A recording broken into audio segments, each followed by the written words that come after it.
Mesdames, Messieurs, bonsoir, bienvenue à cette grande édition d'information sur la télévision Labari.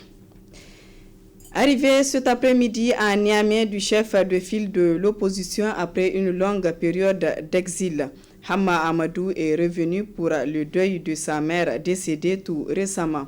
Aussitôt informés, les militants et sympathisants se sont rendus au domicile de leur leader. Le reportage est de Hassan Saleh Mustafa et Aboubakar Souley.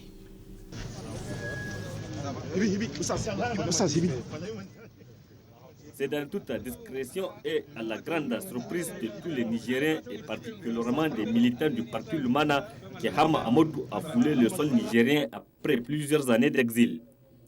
Le chef de file de l'opposition est arrivé à Niamey pour le deuil de sa mère décédée il y a quelques semaines. C'est ainsi, de l'aéroport, il s'est rendu sur la tombe de la défunte pour prier pour le repos de son âme et que Dieu l'accepte dans son paradis éternel. Il était accompagné par certains responsables du parti. Après le cimetière, Hamma Amadou est rentré chez lui à la grande satisfaction des militants et sympathisants du parti qui ont pris d'assaut son domicile.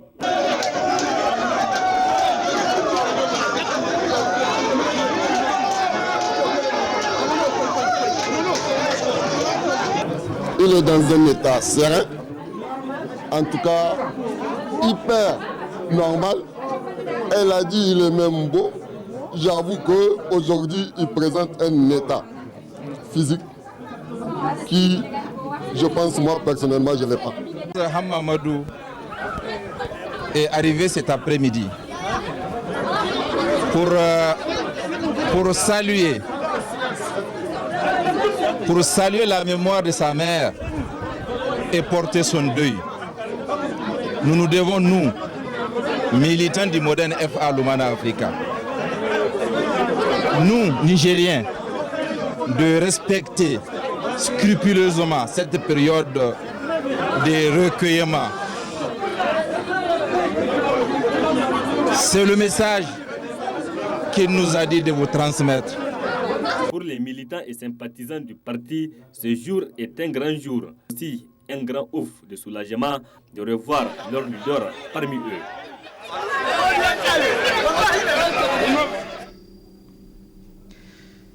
L'International Crisis Group a publié un rapport hier, mercredi 13 novembre 2019. Dans ce rapport, l'ONG indique que les djihadistes opérant dans le Sahel visent désormais les sites d'exploitation aurifère pour s'autofinancer. Les sites de 3 pays, à savoir le Niger, le Mali et le Burkina Faso, sont concernés. Le résumé avec Hassan Saleh Mustafa. Les sites d'exploitation de l'or du Mali, du Niger et du Burkina Faso visés par les groupes armés terroristes opérant au Sahel pour financer leurs activités. C'est l'ONG International Crisis Group ICG qui l'a annoncé dans son rapport publié le 13 novembre 2019. Selon cette ONG, le boom aurifère au Mali, au Burkina Faso et au Niger a suscité la convoitise croissante des différents mouvements armés qui trouvent dans l'exploitation artisanale de l'or une nouvelle source de financement. Selon ce rapport, au Mali, au Burkina Faso et au Niger, les groupes armés s'emparent depuis 2016 des sites d'orpaillage dans les zones où l'État est faible ou absent. Cette convoitise est attisée par les besoins aurifères artisanaux depuis la découverte en 2012 d'un filon saharien allant du Soudan jusqu'en Mauritanie. Ce boom du secteur aurifère artisanal constitue une réelle menace pour les États du Sahel.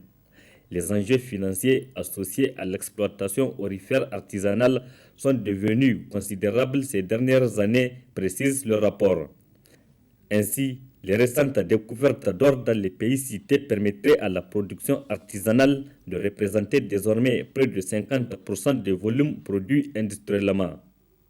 Elle atteindrait chaque année 20 à 50 tonnes au Mali, 10 à 30 tonnes au Burkina Faso et 10 à 15 tonnes au Niger, soit une valeur monétaire globale estimée entre 1,9 à 4,5 milliards de dollars par an, indique le rapport.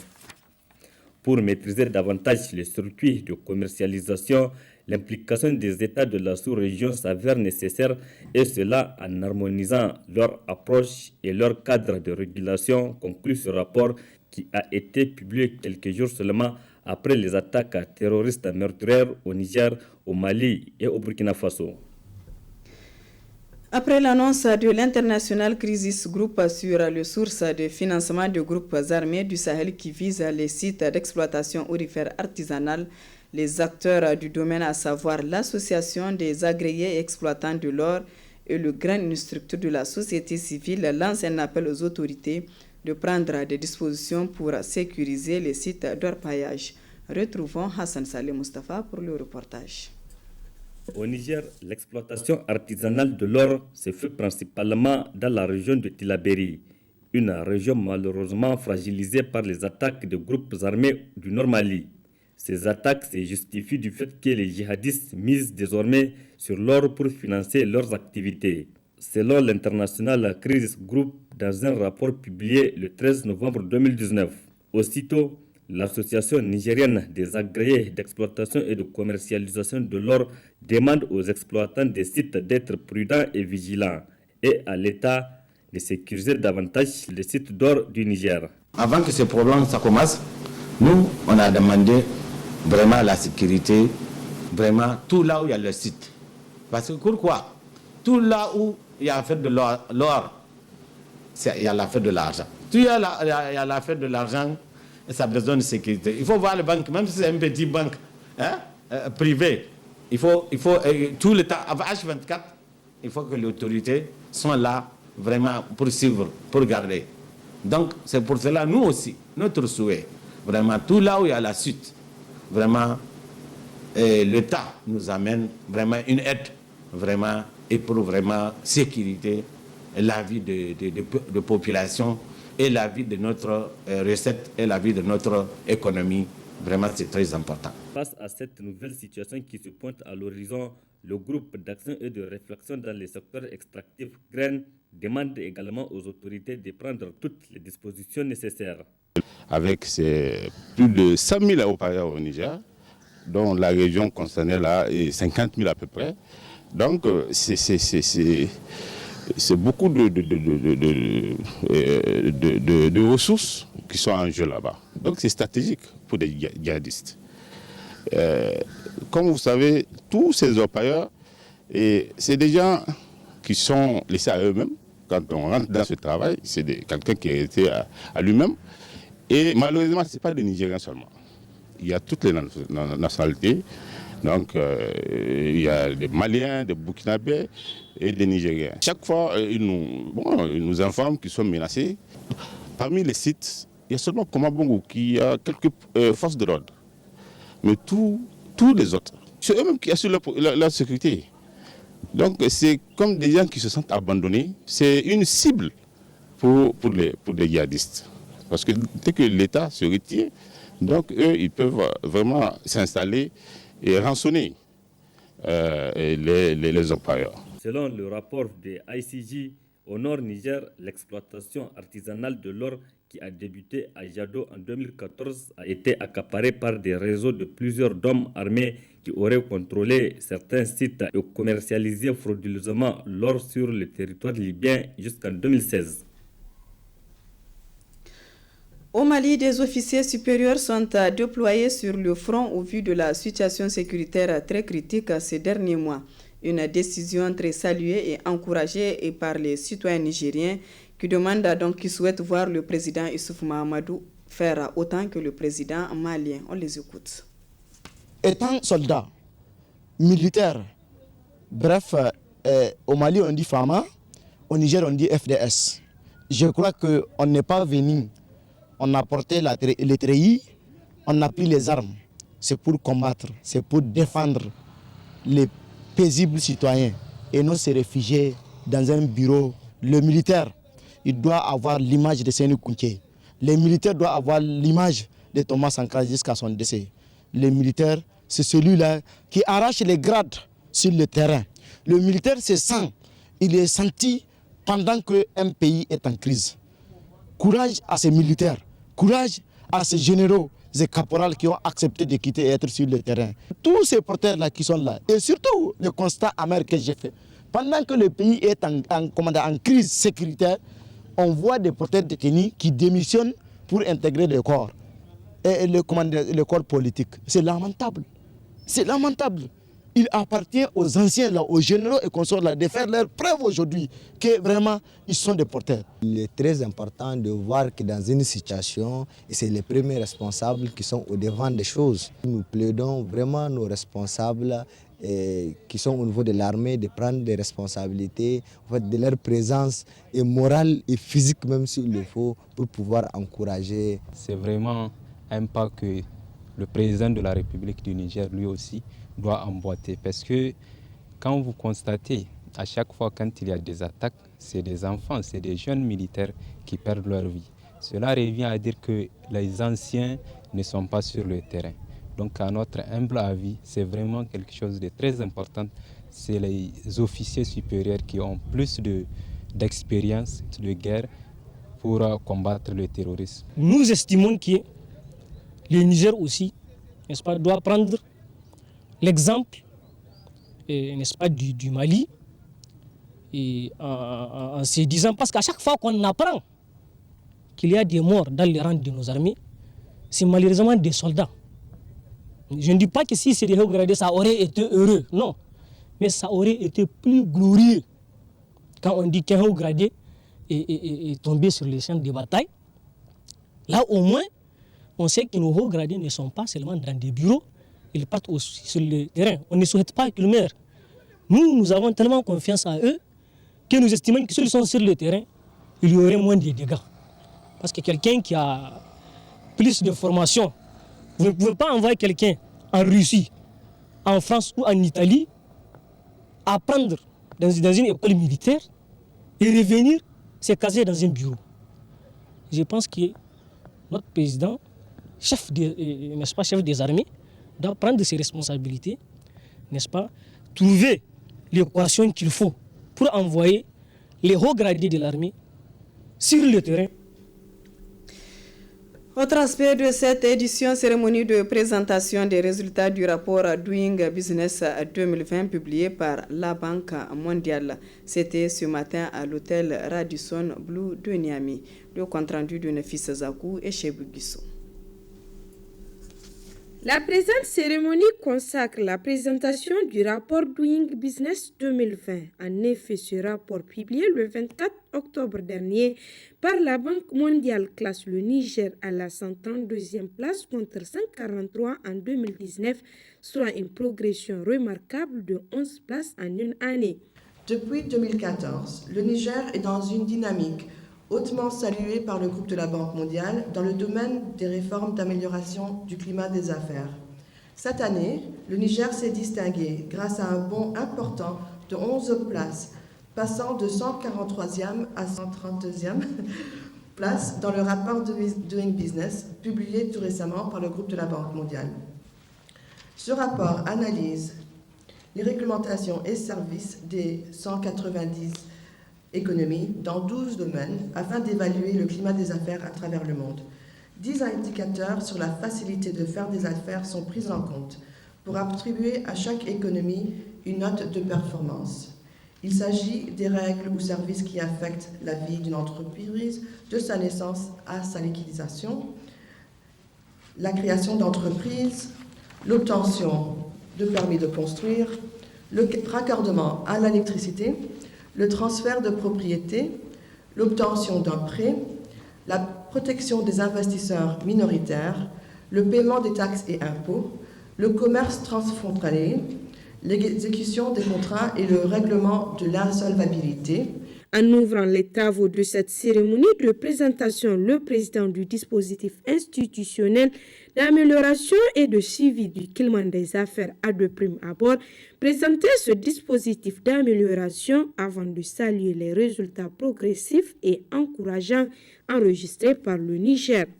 Le dispositif est composé d'un comité technique et de 9 groupes thématiques et est en charge, entre autres, d'orienter et de coordonner le processus d'élaboration et de mise en œuvre des réformes sur le climat des affaires, d'impulser les structures et les acteurs concernés par l'amélioration des indicateurs du climat des affaires, d'assurer une communication efficace sur le climat des affaires et de mobiliser les appuis techniques et financiers en vue de l'exécution des plans d'action sur les réformes.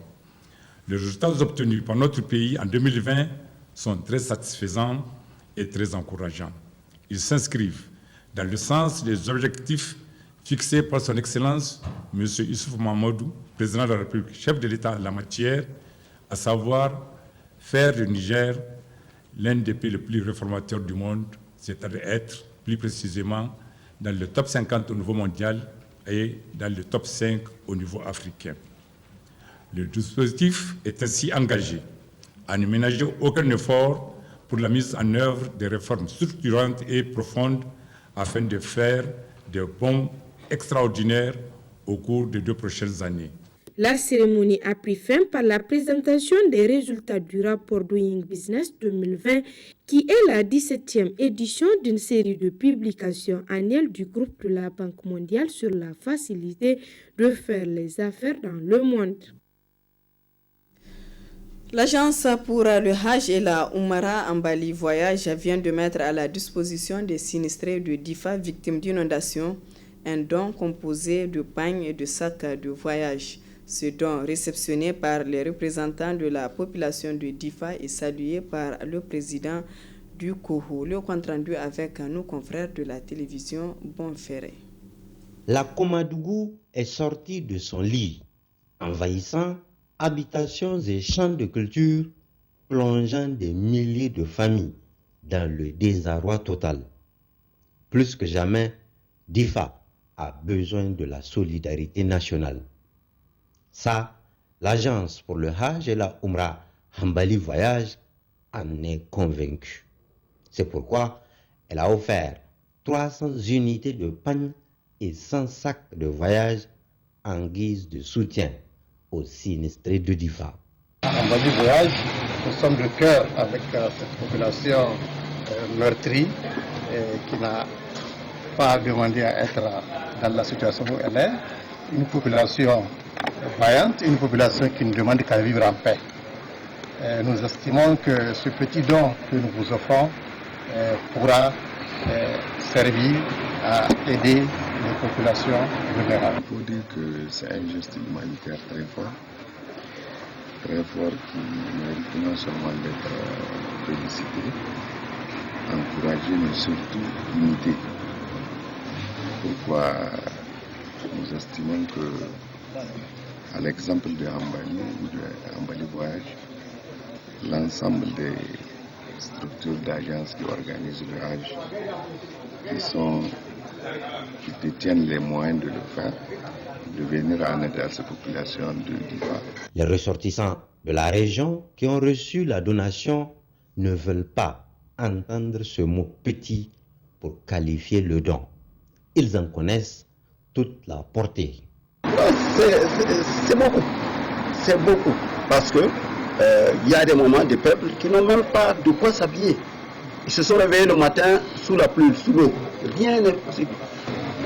Pas de maison, pas de champs de poivrons, pas de rivière, un terrain vide qui te trouve l'eau. Il faut nager pour sortir. C'est Dieu seul qui a amené, c'est Dieu seul qui a lavé. Donc je remercie une fois de plus encore, merci Hambali pour ce geste. Hambali Voyage n'a pas attendu le lancement de l'opération collecte de dons au bénéfice de la population de DIFA pour agir. La responsabilité sociale de l'entreprise l'a poussé à ne pas rester indifférente face au drame qui secoue la cité du Manga. D'où ce modeste don qui a le mérite d'exprimer la solidarité envers ses compatriotes sinistrés. Un mot de santé pour clôturer ce journal. La célébration ce jour, 14 novembre 2019, de la Journée internationale de lutte contre le diabète. À cette occasion, plusieurs ONG œuvrant dans le domaine de la santé ont organisé une campagne de dépistage gratuit de diabète et de l'hypertension artérielle. Le reportage. Le diabète est une maladie chronique caractérisée par un taux élevé de sucre dans le sang. De nos jours, elles sont nombreuses les personnes qui sont atteintes du diabète, causé généralement par un mauvais comportement alimentaire.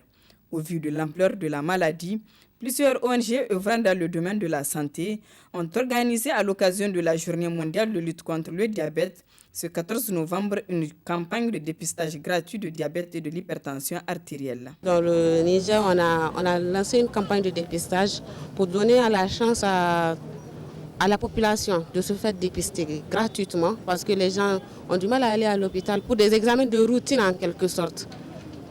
Ils trouvent que c'est cher, ils n'ont pas le temps et tout. Maintenant, ce service presque de proximité nous permet de venir à l'encontre de la population pour les dépister. Surtout le diabète qui est une maladie chronique qu'on peut porter longtemps sans signe. On a deux types de dépistage si vous voulez. Il y a celle qu'on dépiste à jeun. La personne est venue, elle dit qu'elle n'a pas mangé, elle est à jeun. Elle a plus de 6 heures de temps, elle n'a pas mangé.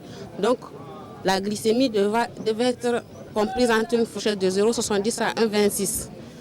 Dans cette fourchette, la personne a une glycémie normale. Donc on lui donne juste quelques conseils à éviter, des choses à mesurer, la personne s'en va.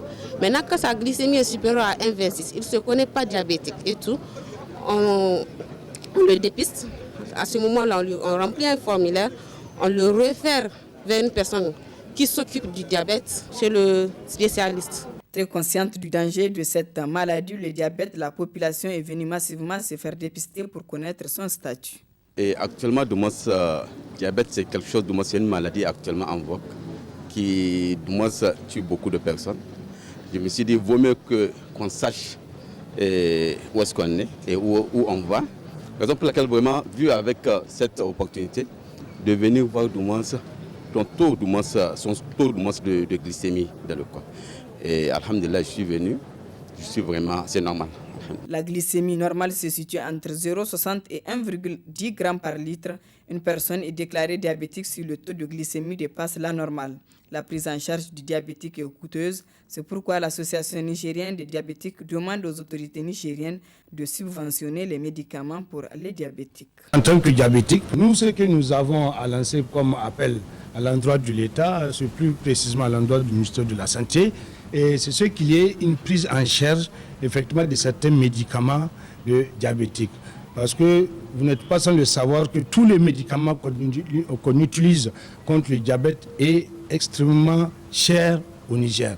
Donc nous pensons que dans ce sens, comme on le fait pour les autres maladies, qu'il peut y avoir quand même une prise en charge de l'État par rapport à certains médicaments diabétiques, tels que même si ce sont des génériques. Le diabète reste une maladie qui se soigne très bien mais qui ne se guérit pas.